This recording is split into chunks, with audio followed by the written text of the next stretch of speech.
కానీ ఈ లోక సంబంధమైనటువంటి ధనమును అపేక్షించి,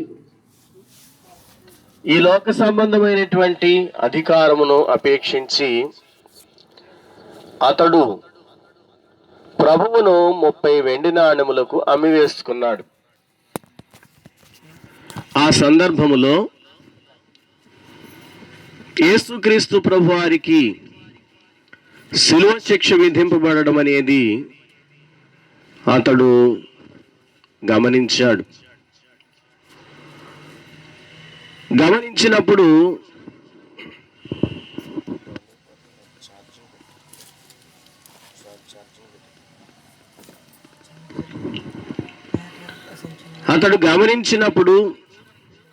అతని హృదయము చాలా వేదన చెందింది. ఏమని వేదన చెందిందంటే చూడండి, అప్పుడు ఆయనను అప్పగించిన యోధ ఆయనకు శిక్ష విధింపబడగా చూచి పశ్చాత్తాపపడి, యేసుక్రీస్తు ప్రభువారికి శిక్ష విధింపబడడం చూశాడట. చూసి అతను పశ్చాత్తాపపడుతున్నాడు.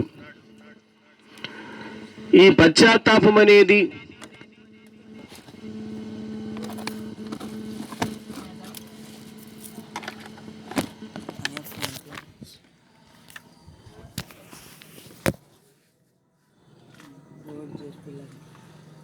ఇది ఇతని పశ్చాత్తాపము ఎలాంటిది, ఇతని పశ్చాత్తాపము ఎటువంటిది అనే సంగతిని మనం గమనించాలి. అతడు అంటాడు కదా, నిరపరాధ రక్తమును అప్పగించి పాపము చేసి తిని. ఏమంటున్నాడమ్మా? నిరపరాధ రక్తమును అప్పగించి పాపము చేసి తిని. అంటే తాను పాపినని తాను గ్రహించుకున్నాడు. కానీ పాపినని గ్రహించుకున్నటువంటి ఇతను ఏం చేస్తున్నాడు అనంటే పాప క్షమాపణ కొరకు ప్రయత్నిస్తున్నాడు. పాప క్షమాపణ ఎవరి దగ్గర దొరుకుతుంది? ఎందుచేతనంటే పాపమును క్షమించుట దేవునికి తప్ప మరెవరికి అధికారము లేదు అనే సంగతిని ప్రతి ఒక్కరూ కూడా గుర్తించిన వారే. ఒకానొక దినమందు యేసుక్రీస్తు ప్రభువారి వద్దకు ఒక పక్షవాత రోగిని, మంచం పట్టినటువంటి ఒక పక్షవాత రోగిని 4 మోసుకొచ్చారు. అలా మోసుకొచ్చినప్పుడు ప్రభువు ఆ పక్షవాత రోగిని చూచి, కుమారుడా, నీ పాపములు క్షమించబడ్డవి గనుక లేచి నీ పరుపెత్తుకుని వెళ్ళు అన్నారు. దేవుని పిల్లారా, ఇతడు పక్షవాత వ్యాధితో ఉన్నాడు. పక్షవాత రోగముతో ఉన్నటువంటి ఇతనికి స్వస్థత కావాలి అంటే ఆ వ్యాధి నయమవ్వాలి. అందుకోసమే 4 మోసుకొచ్చారు. కానీ యేసు ప్రభువారు అంటారు, నీ వ్యాధి నయమైంది, లేక నువ్వు స్వస్థత పొందావు, లేదా నీ పక్షవాత రోగం పోయింది అని అనడం లేదు. నీ పాపములు క్షమించబడినవి, లేచి నీ పరుపెత్తుకుని వెళ్ళు అన్నారు. అది విన్నటువంటి శాస్త్రులు, అది విన్నటువంటి యాజకులు, పరిసయ్యులు అక్కడ ఉన్నారు. వాళ్ళేమంటున్నారంటే, వాళ్ళలో వాళ్ళే సణుక్కుంటున్నారు. ఏమనంటే, దేవుని ధర్మశాస్త్రం ఏం చెప్తుంది? పాపాన్ని క్షమించే అధికారం మనిషికి ఉందా? పాపాన్ని తీసివేసే అధికారము మానవులకు ఉందా? మనిషిగా ఉండి ఈయన అతని పాపాలు క్షమిస్తున్నానంటాడేమిటి అని చెప్పి సణుక్కుంటున్నారట. అంటే వారందరూ అనుకున్నది ఏంటంటే, ఏ మనిషికి పాపాన్ని క్షమించే అధికారము లేదు.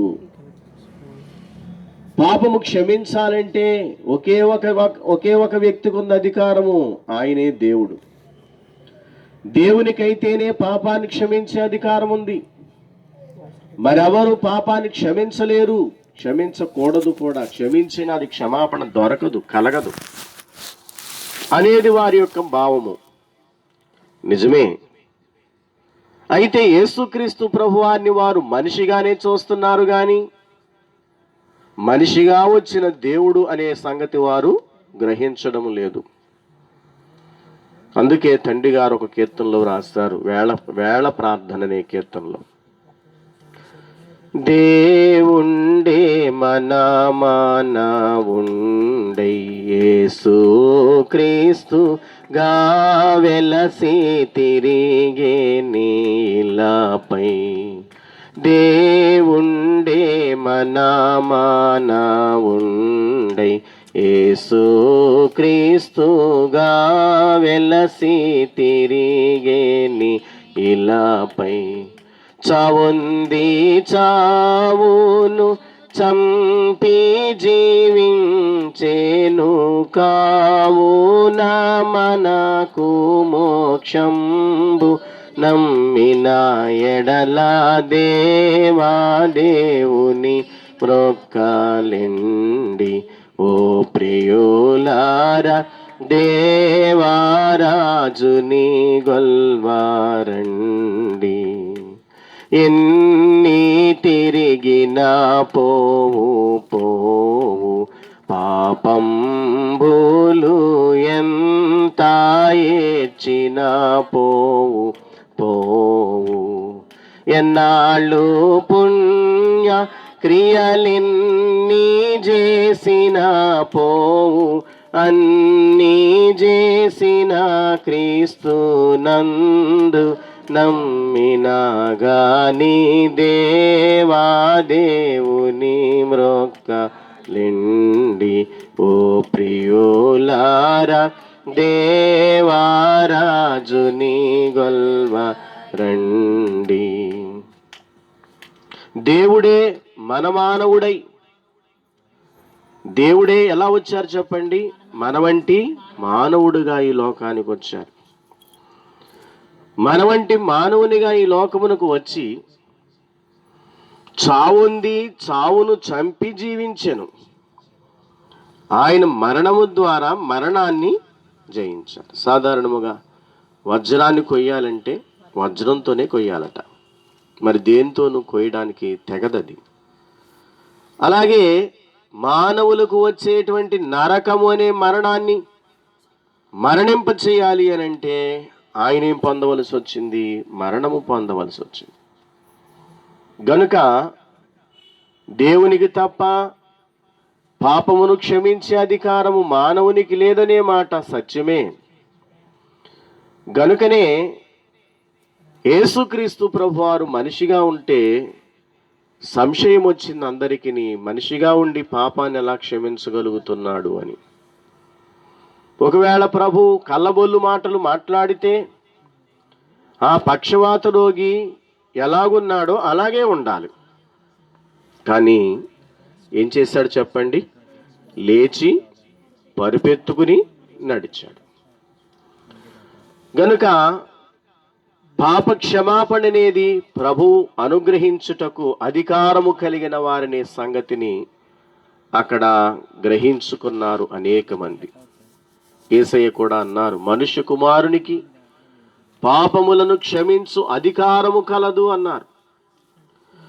గనుక పాపములను క్షమించే అధికారం ఆయనకు ఉంది. గనుకనే పాపులైన వారి యొక్క పాపాలు ఎన్నో క్షమించారు.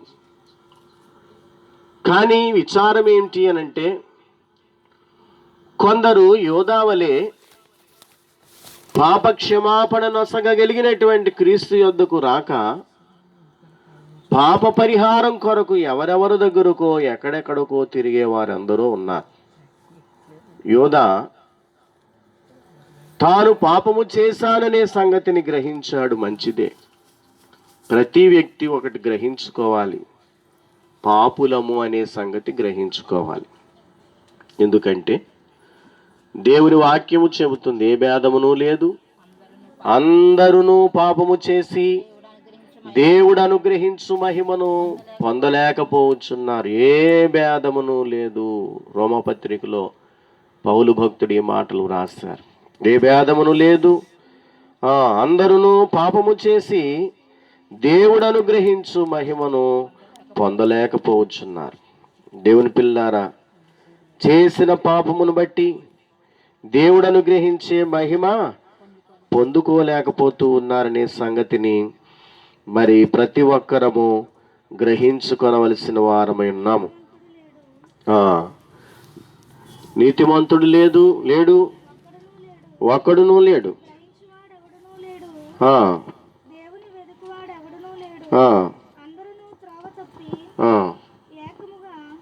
అందరూ త్రోవ తప్పి ఏకముగా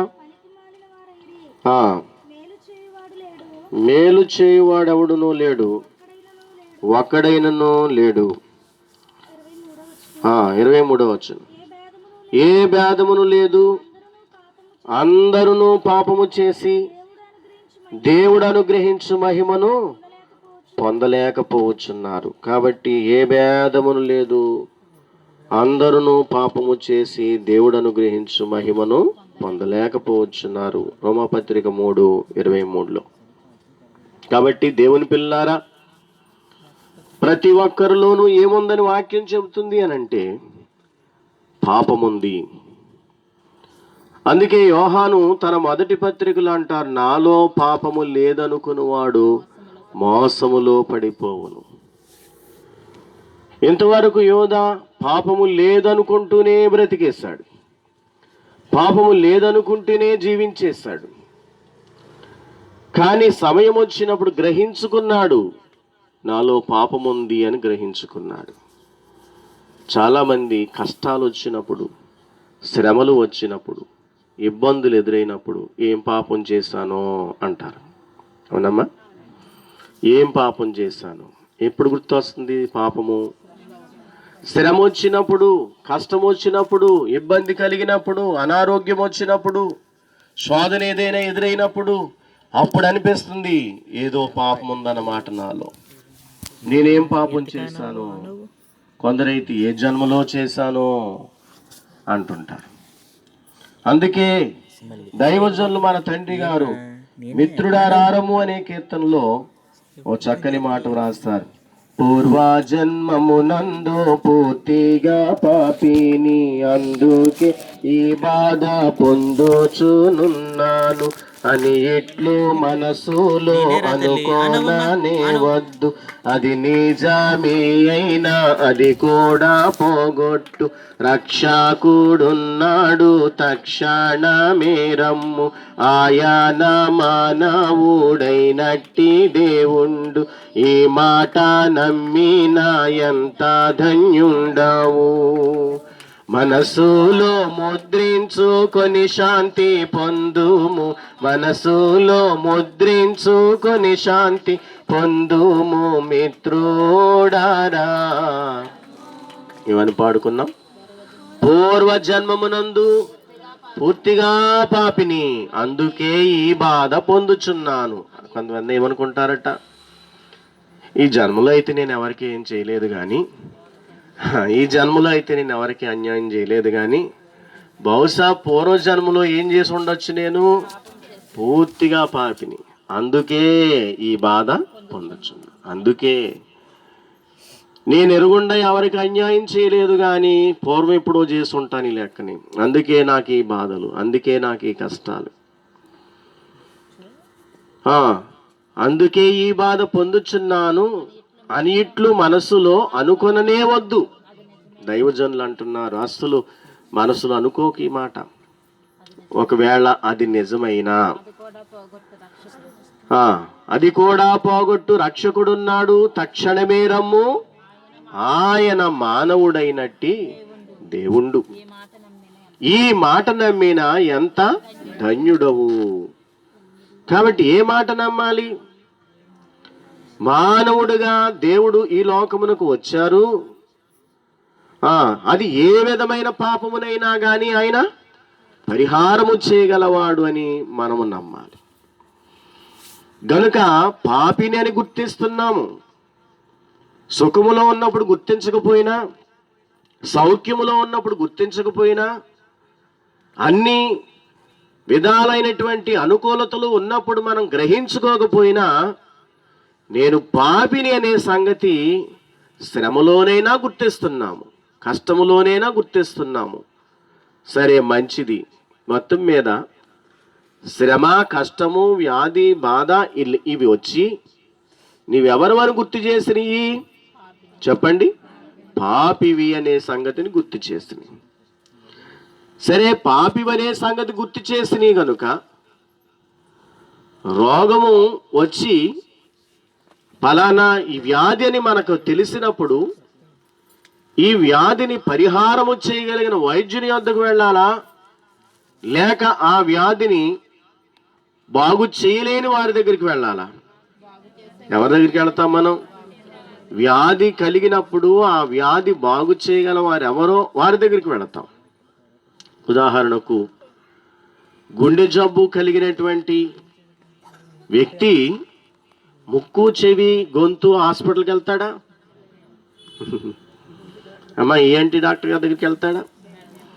వెళితే ఆయన ముక్కు, చెవి, గొంతు చూస్తారు కానీ గుండె చూడరు ఆయన. ఒకవేళ వెళ్ళిన ఆయన చెప్తారు ఏమని అంటే, ఇది నేను చూసే కేసు కాదమ్మా, ఫలానా ఆయన ఉన్నారు, హార్ట్ స్పెషలిస్ట్ ఉన్నాడు, ఆయన దగ్గరికి వెళ్ళిపోండి అంట. కనుక ఏ వ్యాధి అయితే ఆ వైద్యుని వద్దకు వెళితేనే అది నయమవుతుంది. వ్యాధి ఒకటే, ఈ వైద్యుడు వేరే అయితే నయమవుతుందా?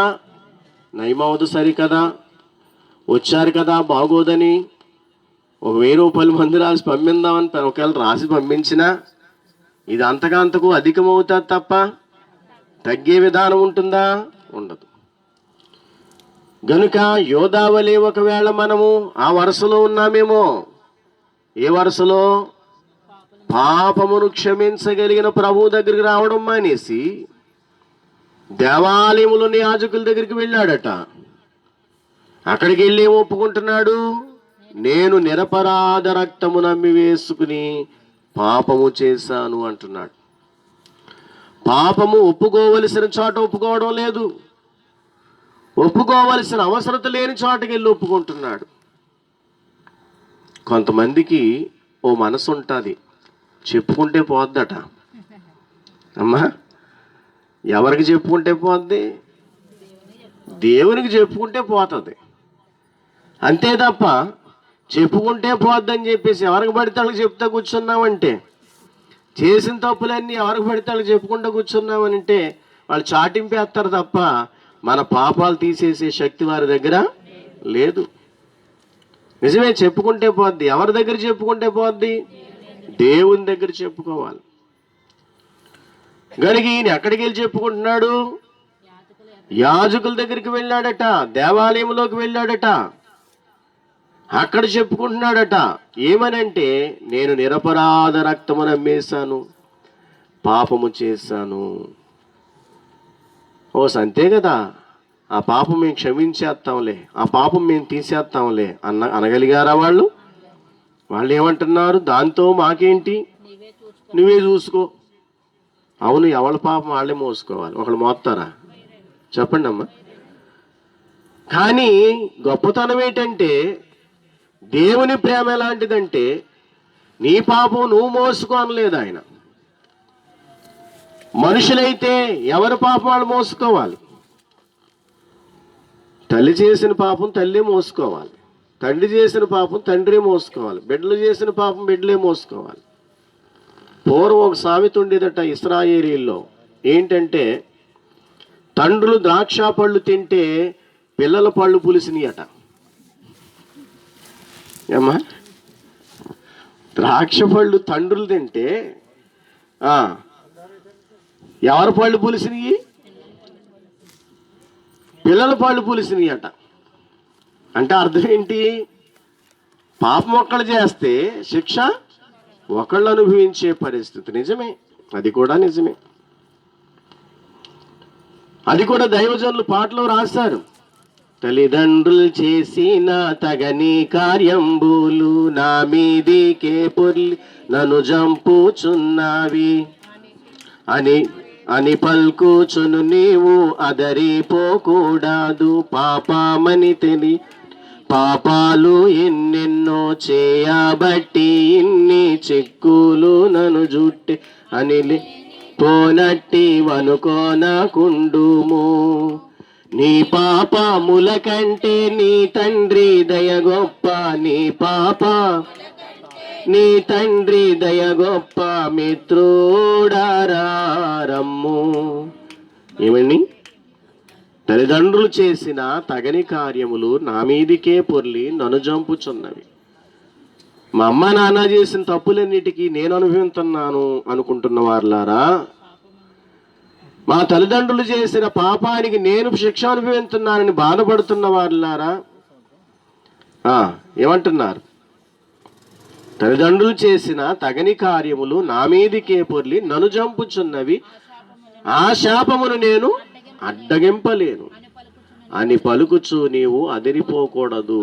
పాపమని తెలియని పాపాలు ఎన్నెన్నో చేయబట్టి ఇన్ని చిక్కులు నన్ను చుట్టుకొనే అని లేనిపోని అనుకొనవద్దు. నీ పాపముల కంటే నీ తండ్రి దయ.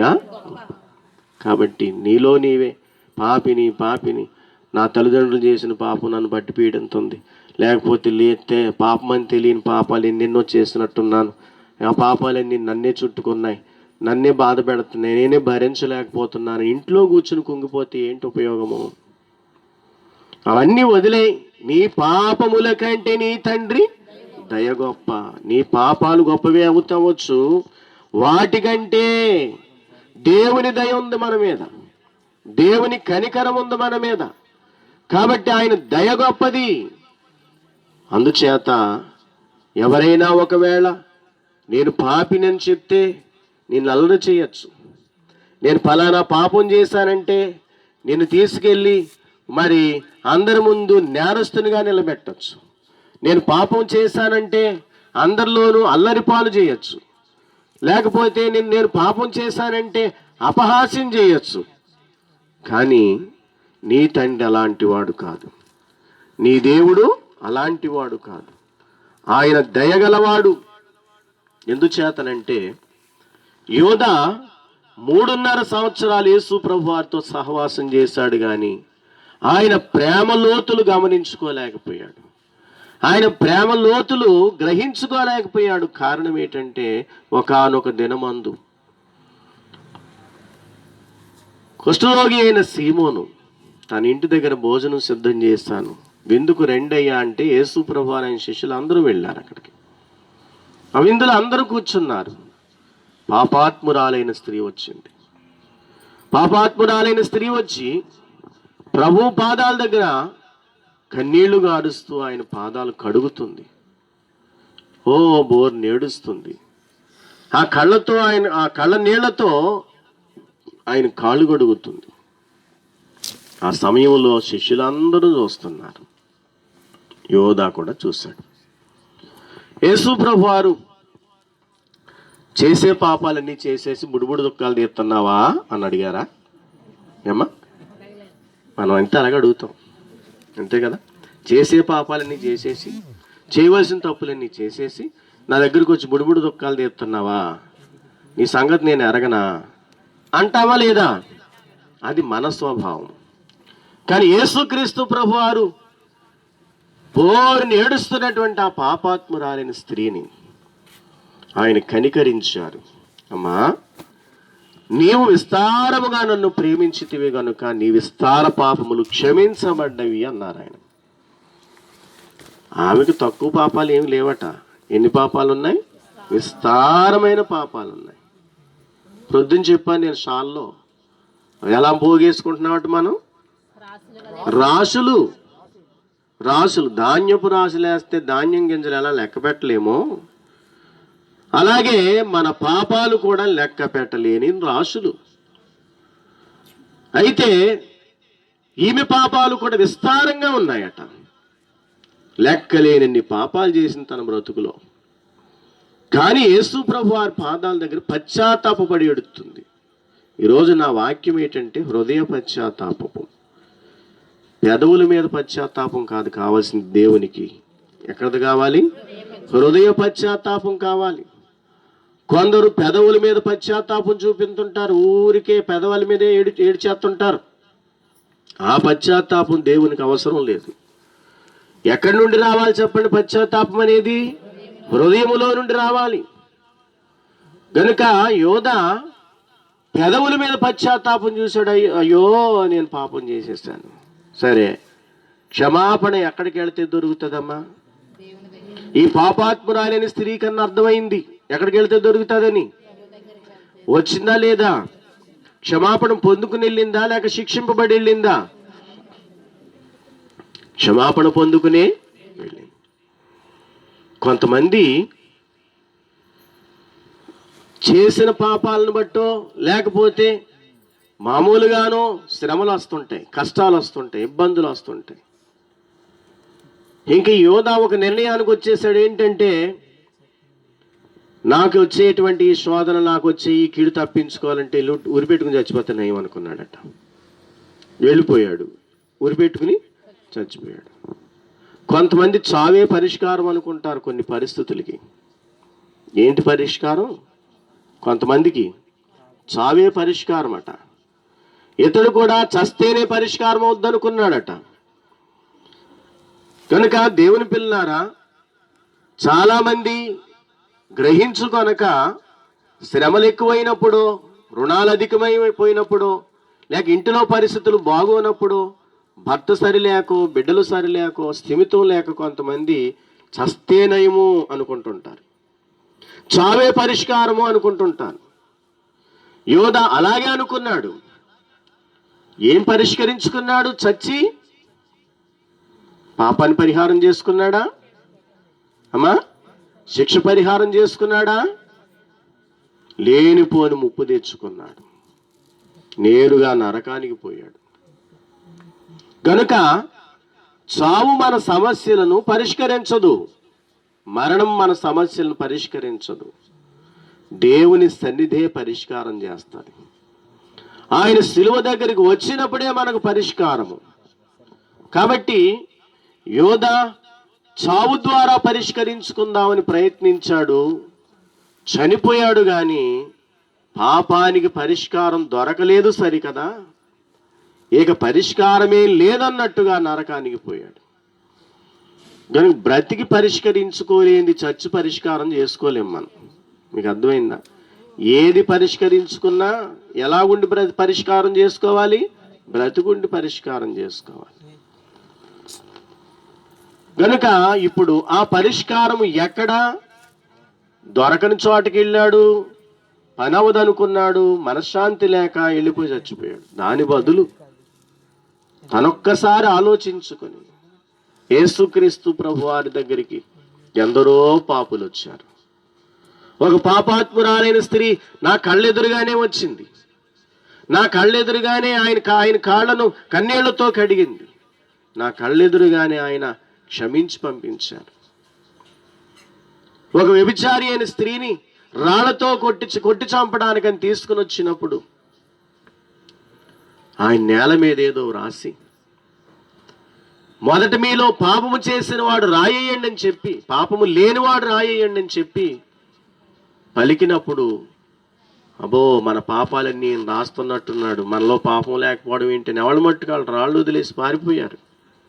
అమ్మా వాళ్ళందరూ ఏరి అని అడిగారు. ఆయన లేరయ్యా, వెళ్ళిపోయారు. ఏం చేయలేదా నిన్ను? ఏమీ చేయలేదు. యేసుక్రీస్తు ప్రభువారికి పాపము లేనివాడు గనుక ఆమెను శిక్షించే అధికారం ఉన్నప్పటికీ నేను ఏమీ అనను అంటూ ఇంకెప్పుడు పాపము చేయకు అన్నారు. ఆయన ఏమన్నారు? ఇంకెప్పుడు. ఆయనకు కావలసింది అది. ఎంతవరకు చేస్తావు? సరే క్షమించేస్తున్నాను, ఇక ముందు నీవు చేయకు. అదే ఆయనకు కావాల్సింది. ఇంతకుముందు చేసిన పాపాలన్ని విషయాల్లో నువ్వు పశ్చాత్తాప పడగలిగితే, ఇంతకుముందు ఏర్పడినటువంటి పరిస్థితులన్నిటి విషయంలో దేవుని సన్నిధిలో కన్నీరు కార్చగలిగితే ఆయన క్షమిస్తారు, రక్షిస్తారు, స్వస్థపరుస్తారు, బాగు చేస్తారు. ఇంకెప్పుడు ఏ విధమైన తప్పు చేయకు అని ఆయన ఆజ్ఞాపిస్తారు. చాలు యోధ కనీసము ఇవన్నీ గుర్తు చేసుకుంటే, ఆ పాపాత్మురాలైన స్త్రీ విషయం, అలాగే వ్యభిచారి అయిన స్త్రీ విషయం, ఇంకా చాలామందిని అలాగే క్షమించారు ఆయన. ఎక్కడి నుంచో వచ్చిన వాళ్ళు, ఎక్కడెక్కడి నుంచో వచ్చారు, ముక్కు ముఖం తెలియని వాళ్ళు కూడా వచ్చారు. ఆయన పాదాల మీద పడి ఏడ్చారు, క్షమించాడు. 3.5 సంవత్సరాలు ఆయన పాదాల దగ్గర ఉన్నాను, నన్ను క్షమించడంటావా అని అనుకుంటే యోధా అమ్మా ఎవరి దగ్గరికి వచ్చి ఉండేవాడు? యేసు ప్రభు వారి దగ్గరికి వచ్చి ఉండేవాడు.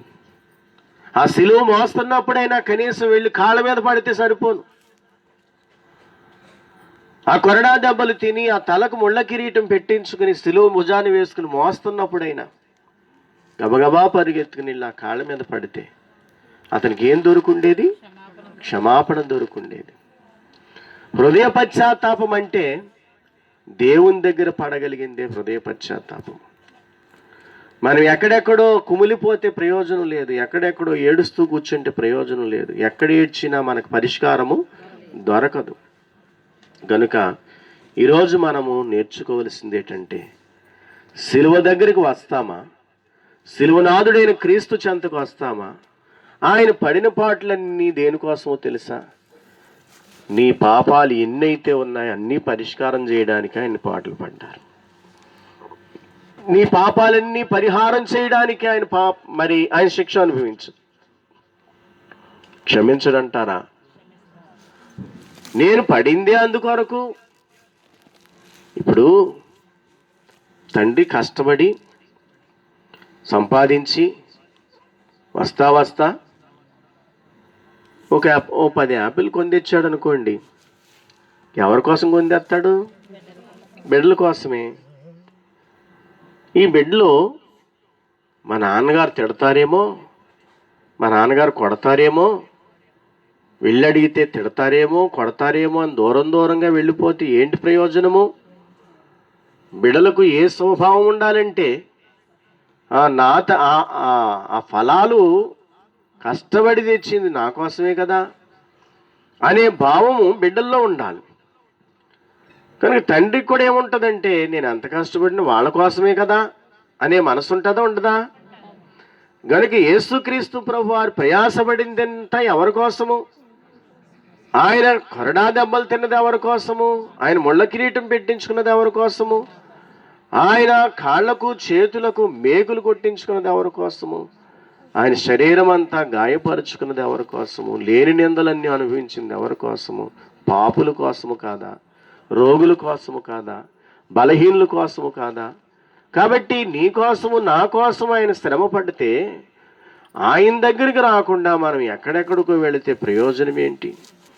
గనుక ఆయన మన కోసం ప్రయాసపడ్డారు గనుక మనల్ని త్రోసివేసేవాడు మాత్రము కాదు. ఆయన అంటారు, నా యొద్దకు వచ్చు వారిని నేను అంత మాత్రమును త్రోసివేయనని యోహాను సువార్త 6వ అధ్యాయంలో యేసు ప్రభు వారు స్వయంగా పలికారు. గనుక దేవుని పిల్లారా, మనందరం గ్రహించవలసింది, యోధా పాపినని గ్రహించాడు, పశ్చాత్తాపం వచ్చింది, కానీ క్షమాపణ ఎక్కడ దొరుకుతుంది అక్కడికి వెళ్ళలేదు. అందుకే నాశన కోపంలోనికి వెళ్ళిపోయాడు. కానీ నేను అంటాను, తప్పిదాలనేవి, పాపములనేవి, దోషములనేవి ప్రతి ఒక్కరిలోనూ ఉంటాయి. క్షమించగల దేవుడు ఉన్నాడు. వాటి వల్ల వచ్చే శిక్షలు తప్పించగల దేవుడు కూడా ఉన్నాడు. ఆ దేవుడైనటువంటి సిలువనాథుని వద్దకు రండి, సిలువ చెంతను మోకరించండి, దేవా నేను పాపిని అని క్షమించమని అడగండి. ఏ విధమైన పాపమునైనా ముందుగా మనం చెప్పుకున్నట్లు పూర్వజన్మలో చేశాను అనుకున్నా, లేకపోతే తల్లిదండ్రులు చేశారు, తాత ముత్తాతలు చేశారు అనుకున్నా, లేదా నేనే చేశాను అనుకున్నా, ఏ విధమైన పాపాన్నైనా పరిహరించగల శక్తి ఆయనకి ఉంది. ఆ పాపం వల్ల వచ్చిన కష్టాలు, శ్రమలు, శోధనలు తొలగించగల శక్తి కూడా ఆయన దగ్గరే ఉంది.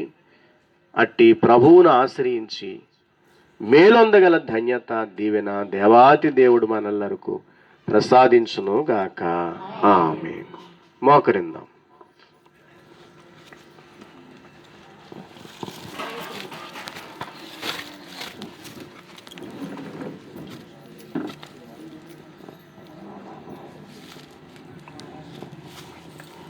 ప్రభు సన్నిధిలో మోకరించి కొద్ది క్షణాలు ఆయన సన్నిధానమందు ప్రార్థన చేసుకుందాము. ప్రార్థన చేసి ప్రభువుని అడుగుదాము.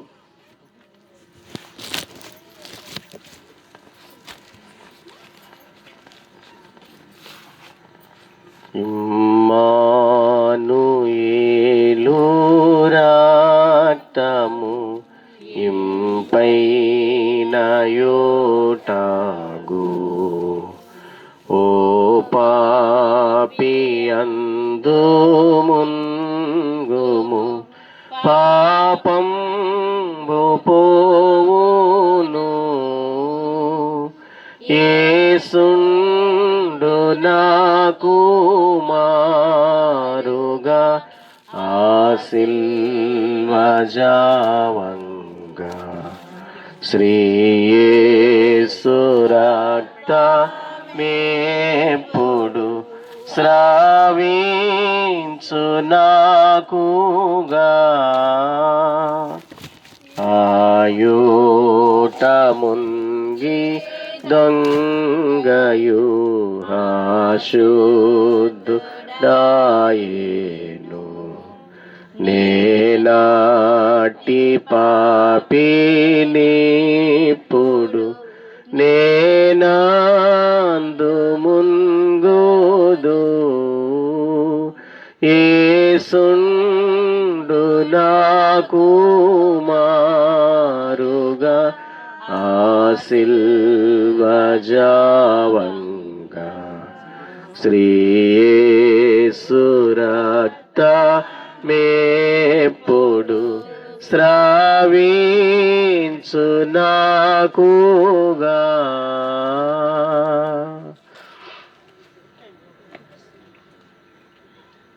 ప్రతి ఒక్కరము సిలువనాథుని వైపు మనసు నిలుపుకుందాము.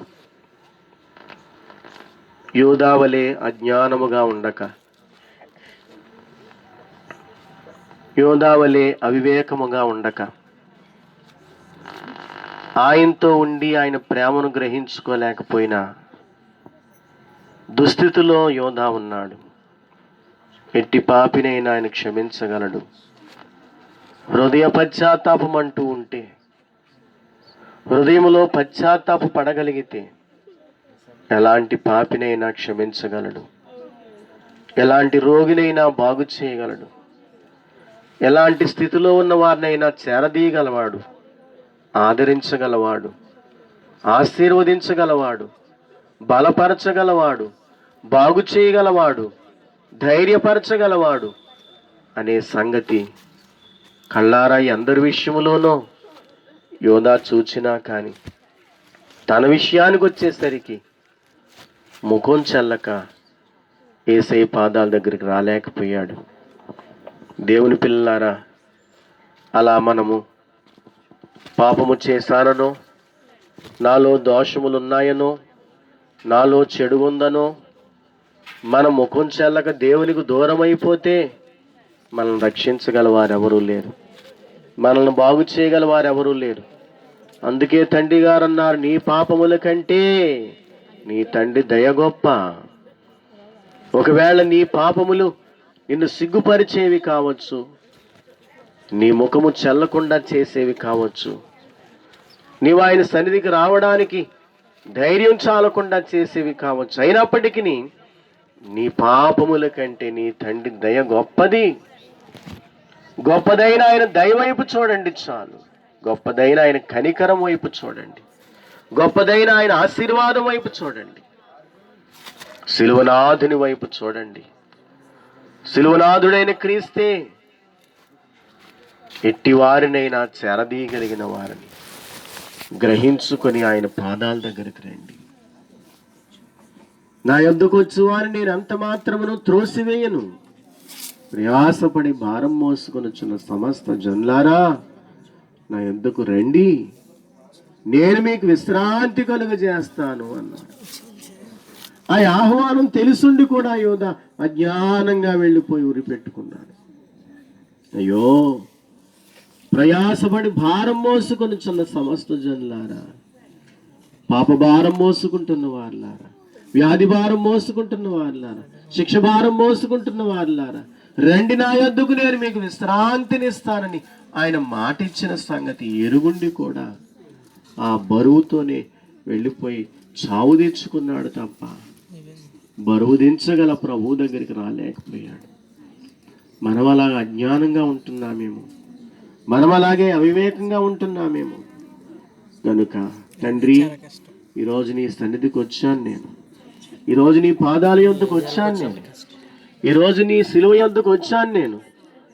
నాయనా, నన్ను క్షమిస్తావని, నన్ను ఆదరిస్తావని, నన్ను స్వస్థపరుస్తావని, నన్ను ఆనందింప చేస్తావని, నా ఒంటిలో నెమ్మది, నా ఇంటిలో నెమ్మది, నా కుటుంబంలో నెమ్మది, నా వీధిలో నెమ్మది, నా బ్రతుకులో నెమ్మదినిస్తావని ఆశతో వచ్చానయ్యా అని ఆయన పాదాలు పట్టి బ్రతిమలాడుకోండి, ప్రార్థించండి, ప్రభువుని అడగండి. దేవాని సన్నిధిని ఆశ్రయించాను నేను, నన్ను త్రోసివేయమని వచ్చాను. ఇదిగో త్రోవ ప్రక్కన గుడ్డివాడు, దావీదు కుమారుడా నన్ను కరుణించని కేకలు పెడితే అతన్ని నా యొద్దకు రానివ్వండి అని పిలిచావు నాయన. ఎంత ప్రేమ గలవాడవు. ఆ త్రోవ ప్రక్కనున్నవాడు కేకలు పెడితే, త్రోవ ప్రక్కనున్నవాడు కేకలు పెడితే కాదనలేదు నాయన. నా యొద్దకు రానివ్వండి అన్నావు. అయ్యా, మేము నీ యొద్దకు వచ్చాము, మేము నీ యొద్దకు వచ్చాము. రానివ్వని దేవుడవు కాదని వచ్చాము, త్రోసివేసేవాడవు కాదని వచ్చాము, చేదరించుకునేవాడవు కాదని వచ్చాము, దూషించేవాడవు కాదని వచ్చాము, శిక్షించేవాడవు కాదని వచ్చాము, క్షమించే దేవుడు అని వచ్చాము, మన్నించే దేవుడు అని వచ్చాము, ఆదరించే దేవుడు అని వచ్చాము, ధైర్యపరిచే దేవుడు అని వచ్చాము, బాగు చేసే దేవుడు అని వచ్చామయ్యా అని ఆయన పాదాలు పట్టి అడగండి. దేవుని పిల్లారా, ఆయన ప్రేమ సామాన్యమైనది కాదు. అందుకే భక్తులు అన్నారు, దరిలేని ఆనందకరమైన నీ ప్రేమ తరమేవా నాన్న చేయను. దరిలేని ఆనందకరమైన నీ ప్రేమ తరమేవా నాన్న చేయను. తెరవు కాడ్డంబైనయన్నిటి వీరుగా గొట్టెనుగానేనిపు దరుదుగా నీ వాడనవుటకు మరి నిజముని వాడనవుటకే ఉన్న పాటునవచ్చు చున్నాను నీ పాద సన్నిధికో రక్షక. నైనా, అన్నీ నాకు అడ్డుగా ఉన్నవన్నీ, నీకు నాకు ఆటంకముగా ఉన్నవన్నీ నైనా వాటన్నిటినీ తొలగించి వేసావు.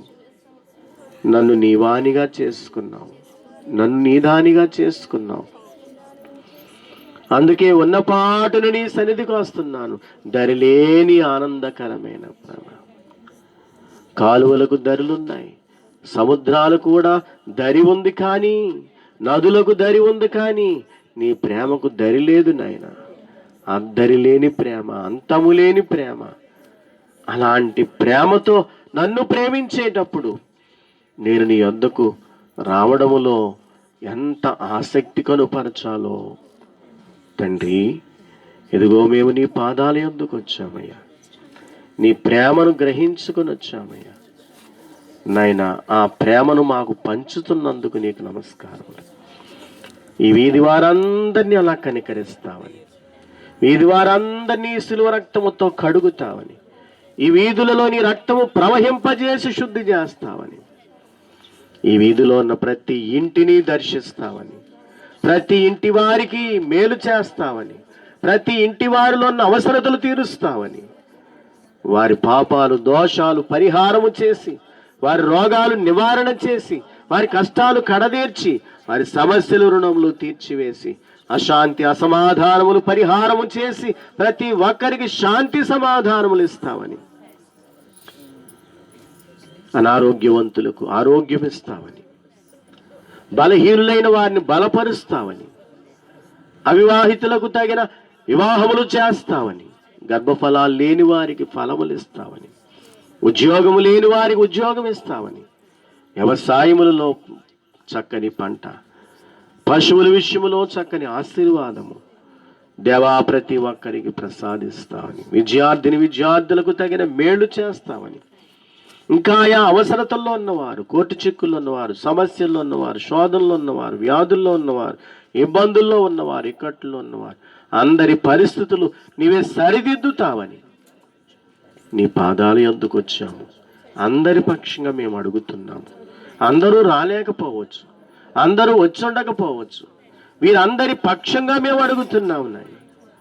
మా మందిరం పక్షంగా అడుగుతున్నాము, మా మందిరం పక్షంగా అడుగుతున్నాము, మా పక్షముగా అడుగుతున్నాము, అందరి పక్షముగా అడుగుతున్నాము. మందిరంలో రాసి పెట్టిన అంశాలు ఉన్నాయి. అలాగే ప్రభా, ఇక్కడ తమ అంతరంగాల్లో మొరపెట్టుకున్న అంశాలు ఉన్నాయి.